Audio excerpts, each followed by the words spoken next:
Strange Darling received a theatrical release in August of 2024, but originally premiered in September of 2023 at Fantastic Fest in Austin, Texas. The film was written and directed by J.T. Molnar and stars Willa Fitzgerald as the lady and Kyle Gallner as the demon. The film is presented in 6 chapters, which are shown in non-linear order. Strange Darling is classified as a thriller, but is very psychological and contains elements of true crime, mystery, drama, horror, and erotic romance.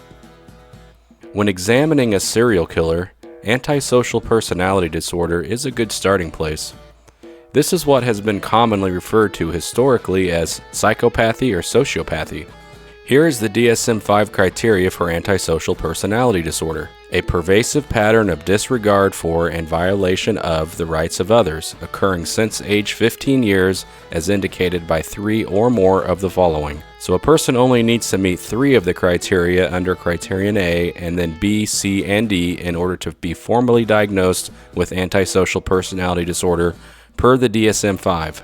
A1. Failure to conform to social norms with respect to lawful behaviors as indicated by repeatedly performing acts that are grounds for arrest. The lady, known as the Electric Lady, played by Willa Fitzgerald, breaks the law numerous times throughout the movie. She engages in murder multiple times throughout the film.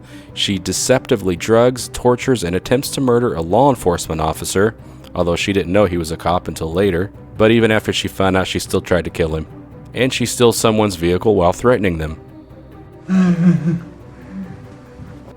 Call 911, will you?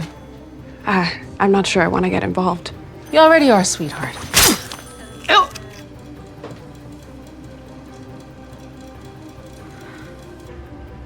Now sleep.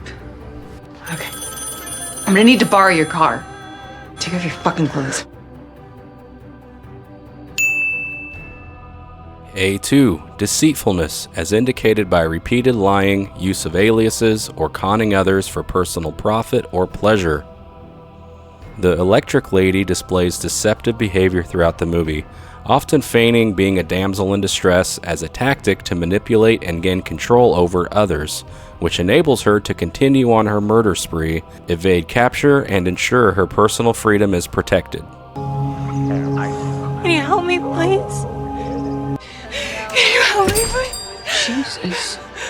Oh my God. Can you help me, please? Oh, sweet girl. Okay. No. No.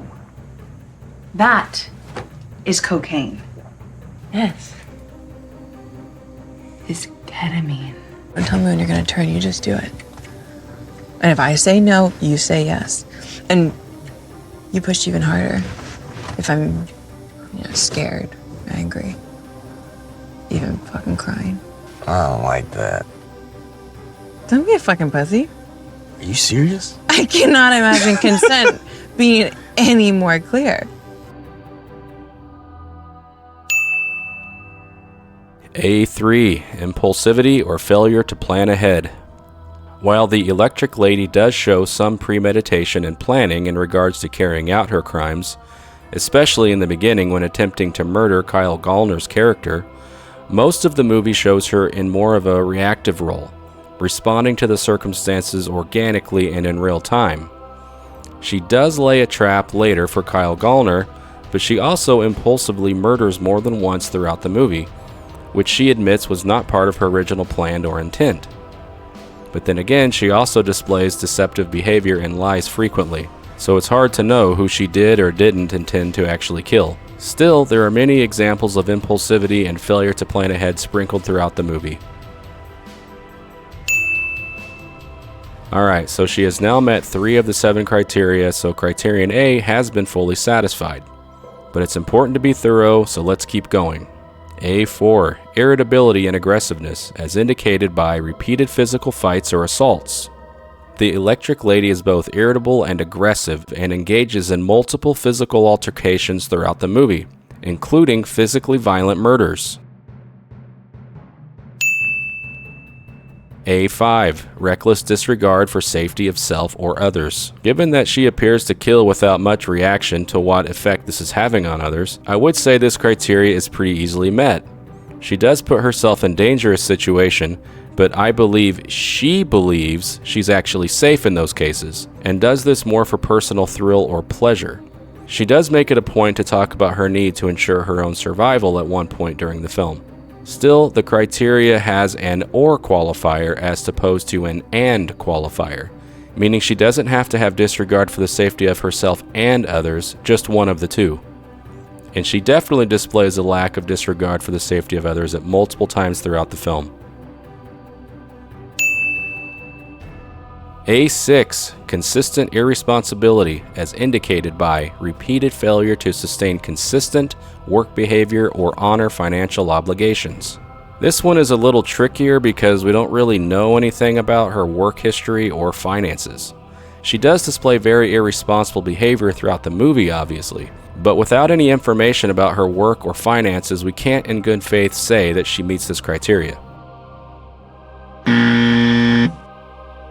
A7. Lack of remorse, as indicated by being indifferent to or rationalizing having hurt, mistreated, or stolen from another. The electric lady displays a lack of remorse multiple times throughout the film while engaging in illegal acts like murder.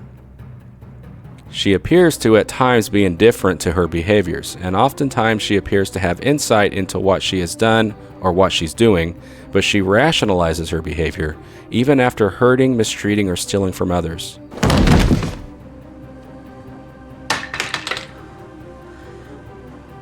I didn't want to do that. I had to. Can you put your hands up, please, just to make us both feel more relaxed?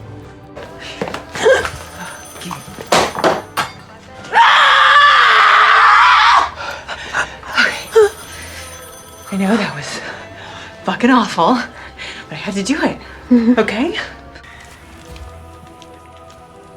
Fuck.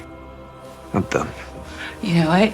We're done when I say we're done. Do you understand that? No, I don't. Fucking do this, man. Just trying to have a good time. Okay, so 6 out of 7 criteria under A are pretty comfortably met, and again we only need to meet 3, and there is a potential to meet all 7 of the criteria if more information about the electric lady's background is revealed. B. The individual is at least 18 years. While the electric lady's age is not revealed in the films, Willa Fitzgerald was in her early 30s at the time of filming. C. There is evidence of conduct disorder with onset before age 15 years. Again, we don't have any real background information on the electric lady, so we don't know if she meets this criteria. This is actually extremely common in films that have serial killers in them. The filmmakers make a decision that it's more interesting to not give a bunch of historical information about the killer, and they often shy away from their childhood in general. If they do show their childhood, usually the point is to focus on family trauma or abuse. Sometimes you do see the character engaging in behavior in their youth that could be evidence of conduct disorder, but in my experience, this is the exception in movies about serial killers, not the rule. Normally, you would see behaviors like an inability to follow authority, disregard for the rules, torturing animals, frequent fighting, etc., emerging during the individual's childhood. But again, in this case, we simply aren't given any of that information, so it would be irresponsible to assert that she meets this criteria without evidence. D. The occurrence of antisocial behavior is not exclusive during the course of schizophrenia or bipolar disorder. Basically, the behavior shouldn't be better explained by a psychotic disorder like schizophrenia or a mood disorder like bipolar.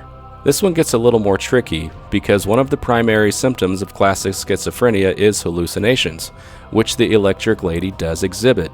Basically, sometimes she sees demons.